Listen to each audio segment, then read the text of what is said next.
Hello, this is JoannaKuwabara reading one of my fanfictions. This story is a multi-chapter fic that is complete. It is from the anime manga section Yu Hakusho. The name of the story is called And the Father Is. It's rated M. It's written in English. It's a romance humor story. It was published on May 24, 2006, and it was last updated on October 4, 2009, when it was completed. At the time of this recording, there's 107 reviews. Author's note. Hey everyone, I've got this idea in the weirdest spot, though I won't say sweat drops. Anyway, this new story is a surprise pairing, though it has to do with Kuwabara. Of course, winks. But it will be an interesting, to say the least, pairing. Of course you can guess that Kuwabara gets preggy, but you won't believe by who and how. Grins. Just keep that in mind. I'm still trying to figure out if it's going to be a three-way or more than that fic. Winks. So just keep that in mind too. Anyway, I hope you guys enjoy this new yaoi story from Little Me. Enjoy. Disclaimer. I do not own anything. The only thing I own is the storyline, and that's it. Everyone else in this story and everything else belongs to those who created them. Period. Warning. This fic contains the following: yaoi, language, sexual situations, a bit of out of character in certain parts. The beginning has Kurama out of character, but he's drunk, so I can't help that. Sweat drops. Spoilers of the show, explicit scenes, throwing up, m-preg, and anything else that happens I will warn in the beginning of that chapter. But as of now, those above are the only warnings. If you do not like any of what was listed above, please leave down and never look back. Thank you. P.S. Sorry, but I tried to do Jin's accent, and no, I did it wrong, so just forgive me. Sweat drops. Chapter 1. You're what? Kuwabara sighed as he sat on the couch watching everyone act like morons, though was his opinion. It seemed that every single person he had ever met while he had worked for Spirit World were all cramped in Yusuke's small apartment. Shu came out of the bathroom with a wide grin on his face, still pulling up his pants. Kuwabara couldn't help but blush and decide he needed to find someone who wasn't drunk to talk to. He would have just left, but it was Yusuke's 21st birthday party, and being his best friend and all meant that no matter how uncomfortable he was feeling, he couldn't leave until everyone else did. Meaning Kuwabara had to be the last one to leave. He stood up and walked towards Kurama, who was trying to find Hiei, who disappeared with Shishi. Yo, Kurama! Kuwabara said, moving through the crowd of demons Yusuke knew until he was standing next to the fox demon, who didn't look too pleased. Yusuke is taking this whole day too seriously, growled Kurama, a flicker of gold mixed with his green eyes. Kuwabara gulped. Knowing whatever had happened, he shouldn't ask. But of course, it was curiosity that killed the cat, and that is what got Kuwabara in the situation the story is leading up to. What happened now? Kuwabara asked. He not only invited Yami and his son to this little gathering, but he had the nerve to invite Kuronoe. He knows I'm with Hiei now, and he has the balls to invite that bad demon who didn't even call me after he was brought back to life? Kurama hissed. Well, he probably knew you were going out with Hiei and didn't want to get involved, Kuwabara suggested, trying to keep the bloodshed to a zero. I wasn't with Hiei then, but that's not what gets me off. He is gone, and I think he had something to do with it, Kurama said, scanning the crowded room for any sign of either his lover or ex-lover. Kurama, don't you think you're being a bit paranoid? Kuwabara asked, but regretted it. Paranoid? Me? Paranoid? Ha! I'll show you paranoid. You are paranoid. You aren't even drinking because you're afraid you'll get drugged up or even taken advantage of, Kurama said, though he had a little more than 5 drinks and really was the last person Kuwabara should have listened to at the moment. However, when someone like Kuwabara is met with a challenge, it is his honor as a man to not back down. Fine, Kuwabara said, walking up to the bar which had Jin serving the drinks. Well, hello there, Kuwabara. What do you have to drink? Jin said with a grin that would make anyone feel a bit worried. Kuwabara gulped. He knew his sixth sense was stronger than when he was 14, and it was at this point where he should have backed out, but his pride as a man was at stake, and not to mention to show Kurama that he was acting foolish with his paranoia. What do you recommend? Kuwabara asked, sitting down at the bar. He felt an arm wrap around his shoulder and turned to find a drunk off his ass Yusuke hanging on him. Give him the particular thingy, Jinny boy, slurred Yusuke. Jin grinned from ear to ear, which were pointier than a white picket fence. Coming right up here, Meshi. Jin saluted to the drunken man who grinned at the wind master as he got started making the drink. Yusuke leaned on the blushing and very uncomfortable Kuwabara. His warm breath sent chills up Kuwabara's spine as his drunken best friend whispered into his ear, I'll be back, Bara. Yusuke kissed Kuwabara on the cheek before stumbling off, leaving a red as tomato Kuwabara sitting frozen in his seat. "That's enough drinks for your meshi," Kuwabara mumbled, shaking his head as he tried to calm down. "There you go, one Demon World Kiwi Special on the rocks," Jin said before going off to help another demon. Kuwabara looked at the puke green liquid before turning to find Kurama was looking at him, though now he was Yoko Kurama, and he had a grin that gave him chills worse than when Yusuke kissed him. He turned back to the liquid and took in a deep breath. "Well, here goes nothing," Kuwabara mumbled before taking a sip. He swallowed the liquid that tasted like a minty kiwi flavor, though it tasted better than he thought it would. "Not bad," he said, finishing off the drink. Yoko sniffed the air and with a feral growl was off, most likely on the scent of his mate, or maybe the unlucky bat demon Kuronaway. Kuwabara enjoyed the drink a bit too much, having ordered 3 more before he felt something in his lower stomach growl. Kuwabara stood up, holding his legs together as he bent over low. "Y'all right there?" asked the demon, who he hadn't seen before. "I think I'm gonna die," whined Kuwabara as he rushed past the demon and into Yusuke's bathroom, slamming the door behind him. He blessed his luck that the seat was down and cursed finding it wet. He shot up and cleaned the seat, but was only able to do that as his lower bowels were emptied into the toilet below. After about 20 minutes in the bathroom, a flush was heard, and out came a relieved Kuwabara. He looked around, finding more than half of the people had left, which made Kuwabara feel a bit more at ease. It wasn't like he wasn't good in huge crowds. It was just he felt uncomfortable around all those demons all at once, especially since he didn't know more than half of them. Another thing that made him uneasy was the fact that most of the demons were drunk, and were giving him stares that made his skin crawl.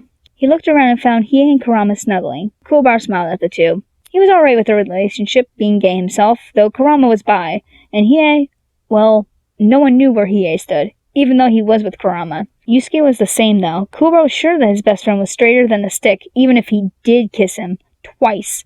Once was that very night. The other was in that dream back when Yusuke and he were 14 years old. But neither of those kisses counted as meaning Yusuke was bi or even gay. Yusuke came up to Kuwabara, soberer than the last time he had seen his best friend. "Hey, Kuwa, I haven't seen you in a while. I was afraid you left the party," Yusuke said, hanging on Kuwabara.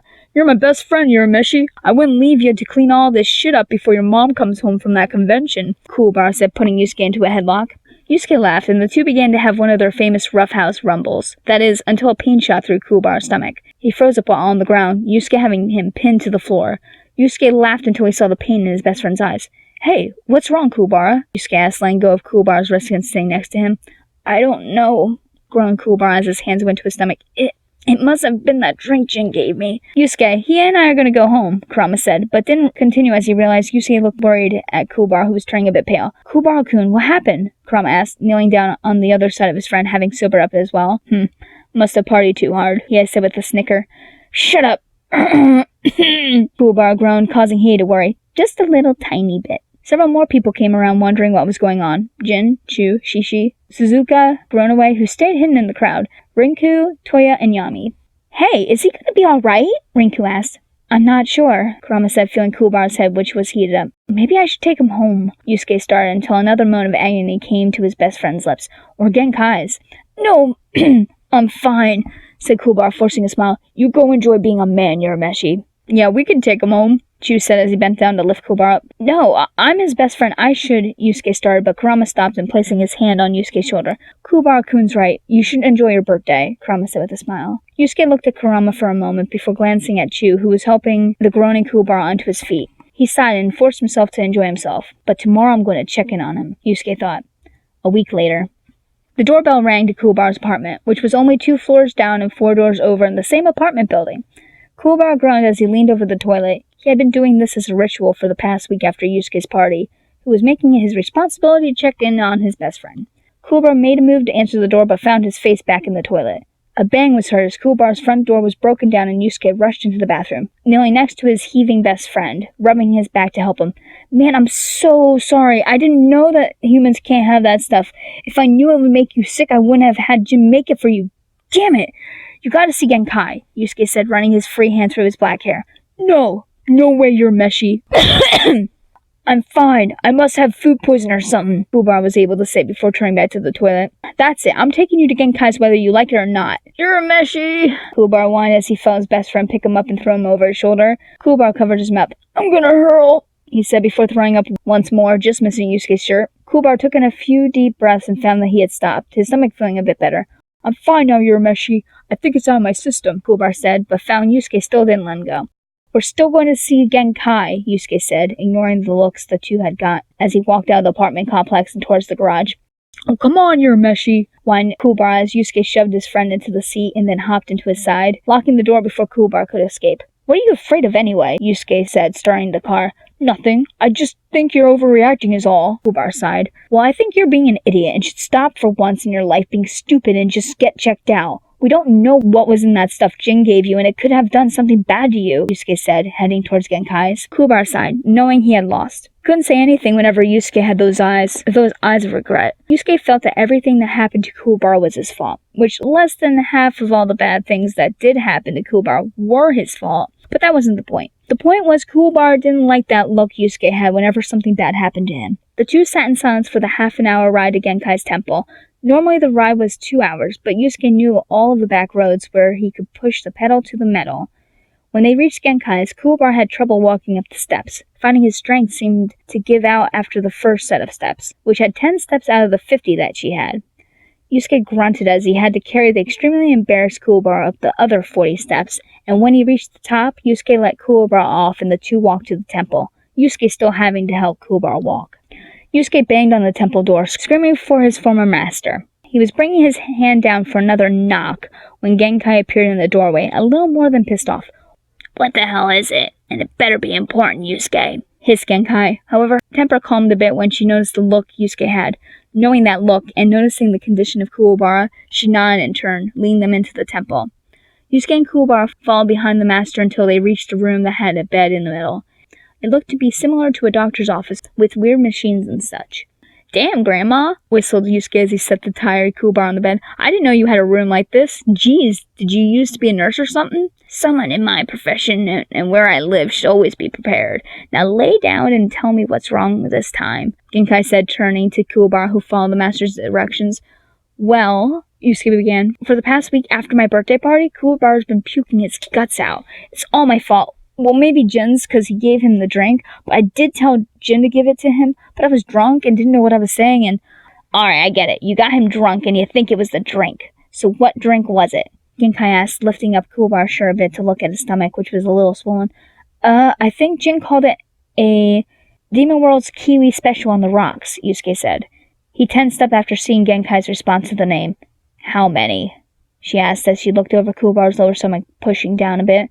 I don't know, Yusuke said. I think I had 3 or 4. What's wrong? Was it really that bad for me to drink? Kuwabara asked, worried in his brown eyes. No, but I need to confirm something. Yusuke, Genkai turned to her old pupil. I need to talk to you outside for a moment. I can handle whatever it is. Just tell me, Kuwabara said, sitting up as he pulled his shirt back down. Genkai turned a stern glare to him. I have a few questions for Yusuke. Just lie back down and relax, Genkai said in a voice not to argue with.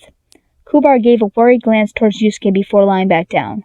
Genkai closed the door behind her and was met with a worried and demanding Yusuke. Alright, Grandma, what did you want to ask me? Is Kuwabara going to be alright? Is it something serious? Shut up, dimwit. The only reason I asked you to come out here is because I'm going to be asking you a personal question that will make Kuwabara freak, Genkai said. Yusuke nodded, letting her know that he was ready. Was there any amount of time after he drank that drink where no one saw him?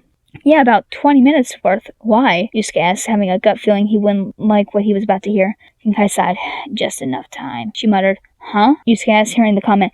Did anyone come on to him during the party? Genkai asked. What? Yusuke shot his eyes wide. You know, anyone openly showing they liked him more than a normal guy should? Genkai sighed. No, well, Chu really was persistent on taking him home that night, but what does that have to do with Kuwabara being sick for a week? She sighed again. That drink he had is an aphrodisiac for demons. Think of it as a demon's Viagra. However, it's not meant for humans to drink, and when it's in a human system, their bowel movements are altered for less than 24 hours, making them fertile, Genkai said, taking out a cigarette. Yusuke stood there wide-eyed as he stared at Genkai. What are you saying? You know exactly what I'm saying, Yusuke. Kuwabara is pregnant. A thud was heard from behind the door. When Genkai opened it, there Kuwabara lay, having fainted. She shook her head. This is going to be fun, mumbled Genkai. End of chapter 1. Well, that's it, guys. Tell me what you think of it. Oh, and don't be too quick to judge our innocent Kuwabara. Nothing is what it seems. Wink. Well, please read and review. Special thanks to Nightmare Rose and Heavenly Anime Angel for the spelling. That is the end of the chapter 1. I hope you all enjoyed the reading of it. I'm sorry my accents were not as good. I'm trying my best. So if anyone has any pointers for the next chapter, just let me know in the comments below. Also, chapter 2 will be going up as soon as I know that people like it and all that stuff. So thanks for listening, and until next time, have a wonderful day.